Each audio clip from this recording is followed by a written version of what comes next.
নমস্কার। ঠাকুর শ্রী শ্রী রামকৃষ্ণ পরমহংসদেব এবং মা শারদার চরণে আমার সশ্রদ্ধ প্রণাম জানিয়ে ভিডিওটা শুরু করছি। প্রত্যেকটা মানুষের জীবনে মনের অন্তরের অন্তঃস্থলে কিছু না কিছু দুঃখ থাকে, যন্ত্রণা থাকে। মানুষ চায় যে সেই দুঃখটা কারোর সঙ্গে শেয়ার করে নিতে।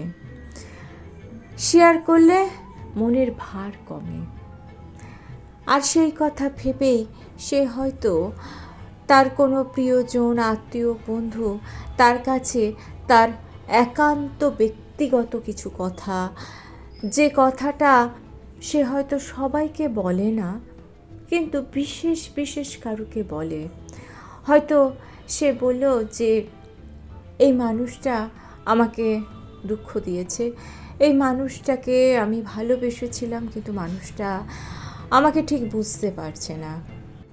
একান্ত আপন মনে করে কারুকে এই কথাগুলো বলল, কিংবা বলল যে আমি প্রত্যেক দিন জপ করি, প্রত্যেক দিন ধ্যান করি, প্রত্যেক দিন আমি এইরকমভাবে পুজো করতে ভালোবাসি, কিংবা বলল যে আমি একটা নতুন ব্যবসা শুরু করতে যাচ্ছি, তার পরিকল্পনার কথা বলল। পরবর্তীকালে বেশ কিছুদিন পরে দেখল যে কথাগুলো সে একান্ত আপন মনে করে বিশেষ কারুকে বলেছিল, সেই কথাগুলো আর এক জায়গায় নেই। সেই কথাগুলো লোকের মুখে মুখে ঘুরে বেড়াচ্ছে। এবং শুধু তাই নয়, আপনি কারুকে একটা কথা, মনের কথা হয়তো বিশ্বাস করে একরকমভাবে বলেছেন, কিন্তু সেই কথাটা অন্যের মুখে মুখে ঘুরতে ঘুরতে, অর্থাৎ 5 জনের মুখে ঘুরতে ঘুরতে কথাটা মানেটাই বদলে গিয়েছে। আবার এরকমও হয় যে যে কথাটা আপনি অনেক কষ্টের মধ্যে বলেছেন, সেই কথাটাকে মানুষ আর সেই কষ্ট ভেবে নিচ্ছে না, সেই কথাটাকে মানুষ আনন্দের সহকারে গ্রহণ করছে। অর্থাৎ আপনার কষ্টটা কারুর কাছে আনন্দ হয়ে উঠেছে। আবার আপনি যে উৎসাহের সঙ্গে কোনো কথা বলেছিলেন, ধরুন আপনার ব্যবসা করার কথা, আপনার কোনো কেরিয়ারের পরিকল্পনার কথা, দেখলেন সেই কথাটাও উপহাসে পরিণত হয়েছে। মানুষ আপনাকে নিয়ে মজা করছে, উপহাস করছে। আপনি সরল মনে বিশ্বাস সহকারে যে পুজোর কথা, আপনার একান্ত ব্যক্তিগত কথা বলেছিলেন, সেটাকে মানুষ সন্দেহের চোখে দেখছে। এই রকম ঘটনা অনেকের সঙ্গেই কিন্তু ঘটে। আর এরকম ঘটনা যখন ঘটে, তখন মনটা কেমন হয়ে যায় বলুন তো? মনটা ভেঙে যায়। মনে হয়, কেন আমি আমার মনের দরজা সকলের সামনে এরকমভাবে খুলে দিলাম? কেন বললাম? আমি কেন এসব কথা বলতে গেলাম? মানুষ এই রকম কেন হয়? আমি বললাম এক এক রকমভাবে, আর মানুষ নিল অন্য রকমভাবে। আজকের ভিডিওতে এমন কিছু কথা, এমন 3টে কথার কথা বলবো, যে কথা সকলের সামনে না বলাই ভালো। ঠাকুর ও মায়ের উপদেশের ভিত্তিতে এই ভিডিওতে সেই কথাগুলো নিয়েই আলোচনা করব, যে কথা সকলের সামনে সব সময় বলা উচিত নয়। তবে এই কথাগুলো বলতে বারণ করা হচ্ছে, তার কারণ যে এইটা, যে আমরা কারুকে বিশ্বাস করতে পারছি না, সবাইকে অবিশ্বাস করছি, তা নয়। এই কথাগুলো হচ্ছে নিজের মনকে সংরক্ষণ করা। এই কথাগুলো হচ্ছে নিজের ভক্তিকে আগলে রাখা, নিজের ভক্তিকে সম্মানিত করা। এই কথাগুলো নিজের সংসারের, নিজের পরিবারের শান্তির জন্য। আজকের ভিডিওটা শুনলেই আপনি বুঝতে পারবেন যে কিভাবে নিজের মনকে, নিজের ব্যক্তিগত আবেগকে, নিজের ভক্তিকে সম্মান দিয়ে সংরক্ষণ করা যায়। প্রথমে জানতে হবে যে আমরা নানান রকম কথা, নানান রকম মনের অভিব্যক্তিগুলো শেয়ার করি কেন? তার কারণ হচ্ছে আমাদের মনের মধ্যে অনেকটা ভার তৈরি হয়।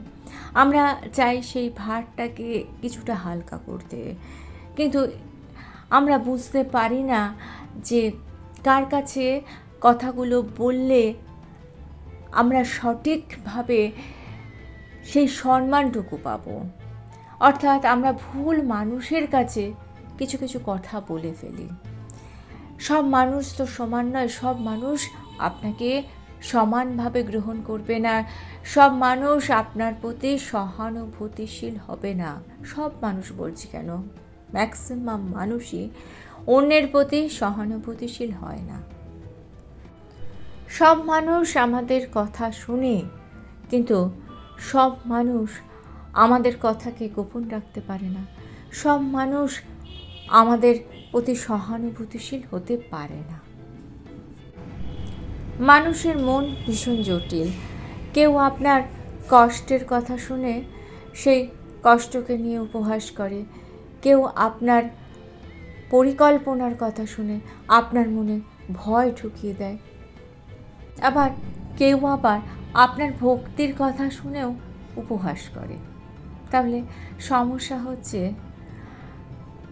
আপনার কষ্ট হচ্ছে, আপনি কাঁদছেন, আপনি সেই কষ্টের কথা কারোকে বলছেন, সে কি করছে, সেই কষ্টকে সকলের মধ্যে দিয়ে ছড়িয়ে গসিপ করছে।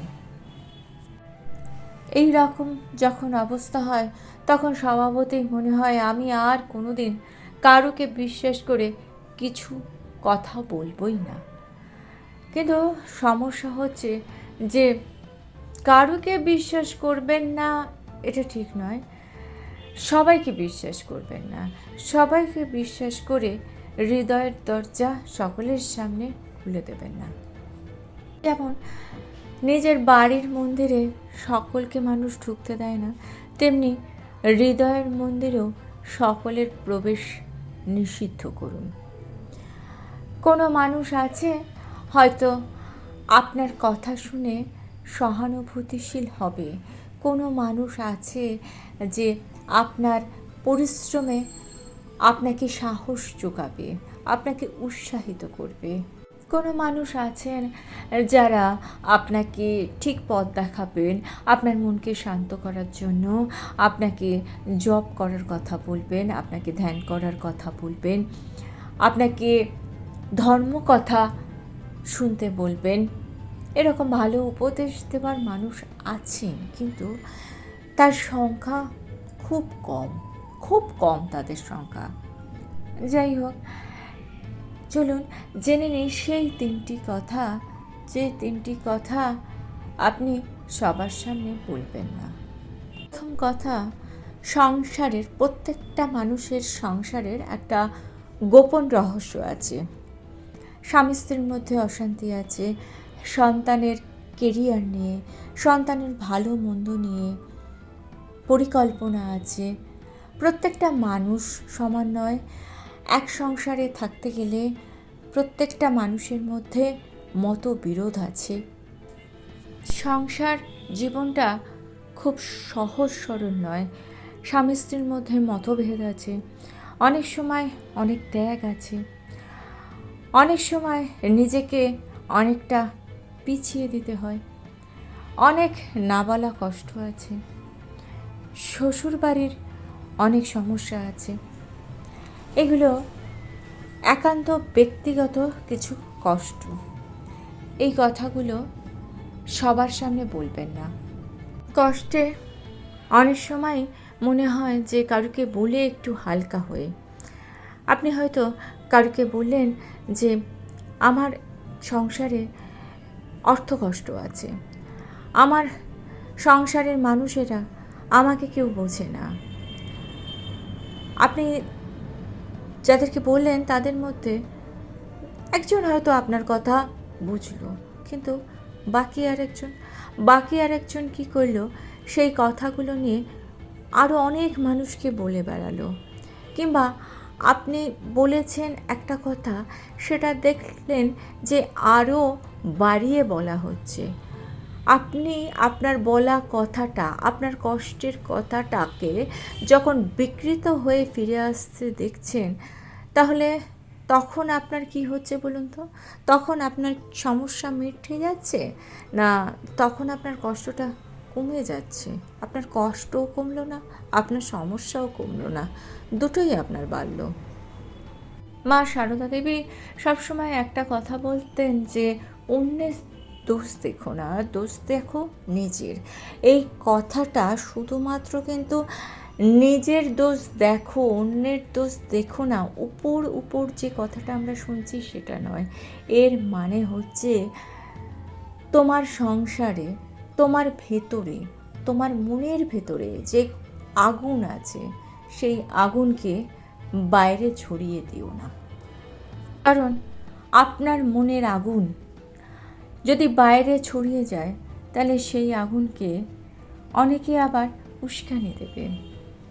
কেউ আপনাকে সাহায্য করবে না, কিন্তু আপনাকে আরও উত্তেজিত করবে।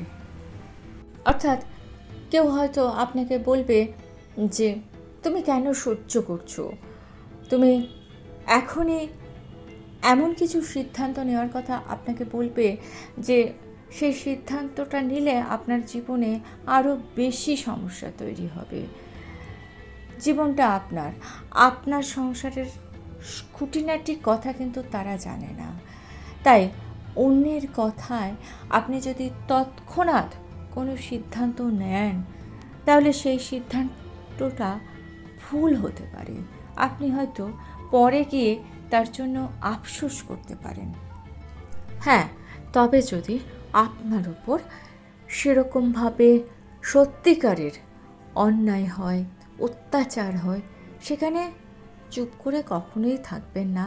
তখন আপনার পরিবারের কোনো বিশেষ ব্যক্তি যে বিচক্ষণ, তার সঙ্গে কথা বলুন। কিংবা আইনত যদি কোনো সিদ্ধান্ত নেওয়া যায়, কোনো হেল্প নেওয়া যায়, সেই রাস্তায় যান। কিন্তু ওই সবাইকে যদি আপনি বলে বেড়ান, আপনার সমস্যার সমাধান হবে না। সবাই মিলে আপনার জীবনটাকে জটিল করে দেবে। ঘরের অশান্তির কথা মুখ থেকে যদি একবার বেরিয়ে যায়, তাহলে সেই অশান্তিকে অন্য মানুষেরা সংঘর্ষে পরিণত করে। যখন খুব কষ্ট হবে, দুঃখ হবে, তখন মা এবং ঠাকুরের ফটোর সামনে এসে দাঁড়ান। ঠাকুরকে বলুন যে ঠাকুর, আমার মনটা আজকে বড্ড বিষণ্ণ, আমার মনটা বড্ড ভারী, বড্ড কষ্ট হচ্ছে। তুমি আমার জীবনে শান্তি এনে দাও, আমার সংসারে শান্তি এনে দাও। মানুষকে সব কথা বলা যায় না, কিন্তু ঈশ্বরকে সব কথা বলা যায়। দ্বিতীয় যে কথাটির কথা ঠাকুর বলছেন, সে কথাটি হচ্ছে নিজের পরিকল্পনার কথা। নিজের ভবিষ্যৎ পরিকল্পনার কথা কারোকে বলবেন না। আপনি হয়তো নিজের জীবনটাকে সুন্দরভাবে তৈরি করতে চান, আপনি হয়তো নতুন কোনো পরিকল্পনা করছেন, সেগুলো সবাইকে বলবেন না। একদম বাস্তব একটা কথা বলি, ধরুন আপনি আপনার সন্তানের ভবিষ্যৎ নিয়ে কিছু ভাবছেন, কিংবা পরিকল্পনা মাফিক কোনো কাজ করছেন, সেগুলো সবাইকে বলে বেড়ানোর কোনো প্রয়োজন নেই। স্বপ্ন দেখা ভালো, স্বপ্ন ছাড়া মানুষ চলতে পারে না, কিন্তু আপনার স্বপ্নের কথা সবাইকে বলবেন না। কেন বলবেন না জানেন? আপনি হয়তো ভাবলেন যে আপনি আপনার জীবনটাকে নতুন করে তৈরি করবেন। আপনি কারোকে বললেন যে আমি নতুন করে পড়াশোনা করব, কিংবা আপনার সন্তানের ভবিষ্যৎ নিয়ে কিছু পরিকল্পনা করলেন, সেটা আপনি বললেন। তারা আপনাকে বলবে যে এইসব অনেক বড় বড় ব্যাপার, তুমি কি এগুলো পারবে? তোমার দ্বারা এরকম সম্ভব নয়। অনেক মানুষের এরকম স্বভাব আছে দেখবেন, তারা আপনাকে উৎসাহিত করতে পারবে না, কিন্তু আপনাকে দমিয়ে দিতে কিন্তু মানুষের অভাব হবে না।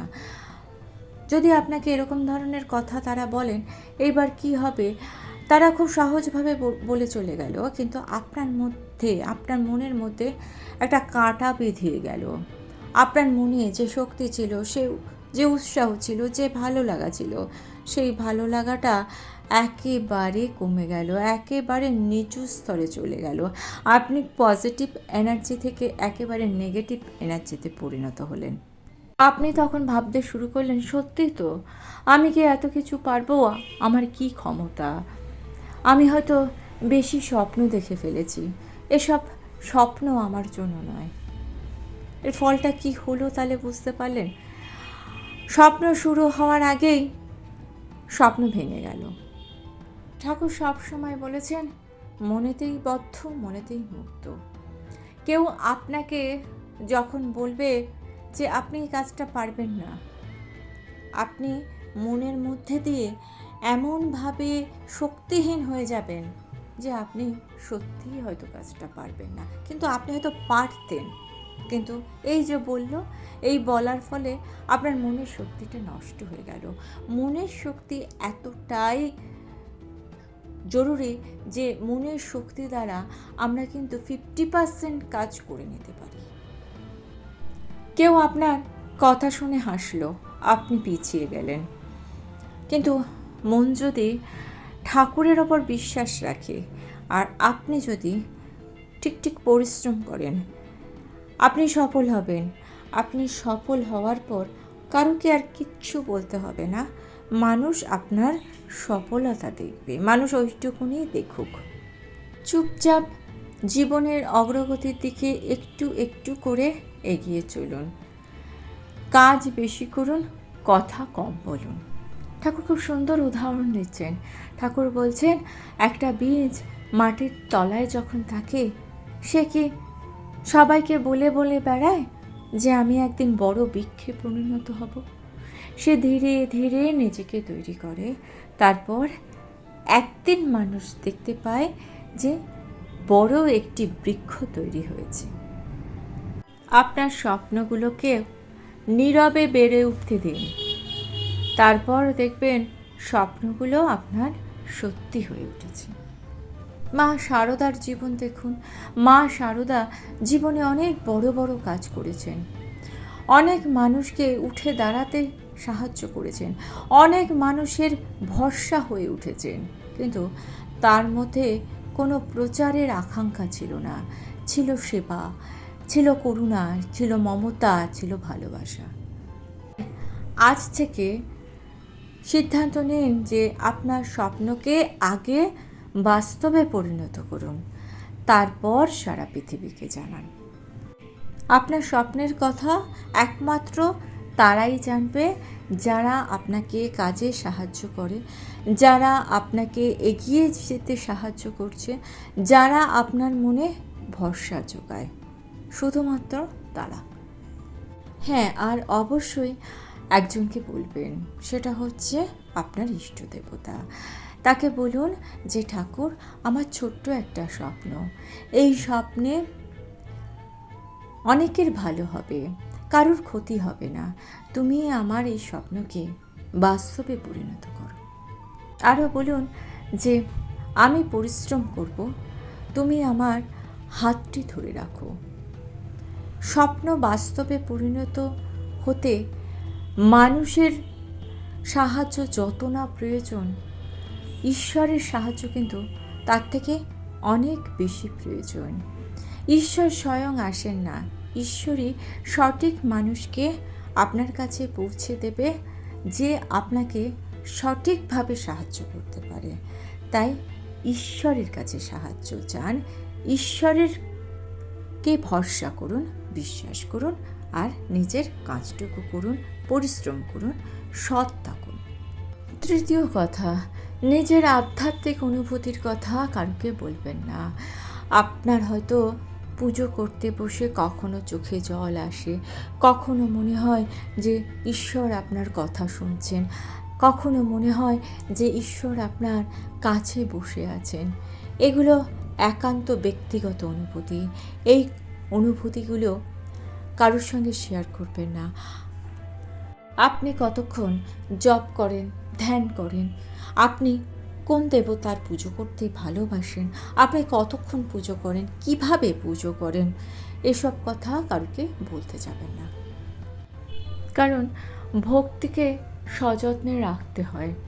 একটা ছোট্ট চারা গাছকে যেরকমভাবে সযত্নে বাড়তে দিতে হয়, ছোট্ট চারা গাছ যখন ছোট থাকে তখন তার চারপাশে বেড়া দিয়ে রাখতে হয়, না হলে গরু ছাগলে এসে খেয়ে যায়। ঠিক সেরকমভাবে ভক্তিকেও সযত্নে রক্ষা করতে হয়। ঠাকুর বলছেন, ভক্তি যখন প্রথম অবস্থা থাকে তখন কাঁচা অবস্থায় থাকে।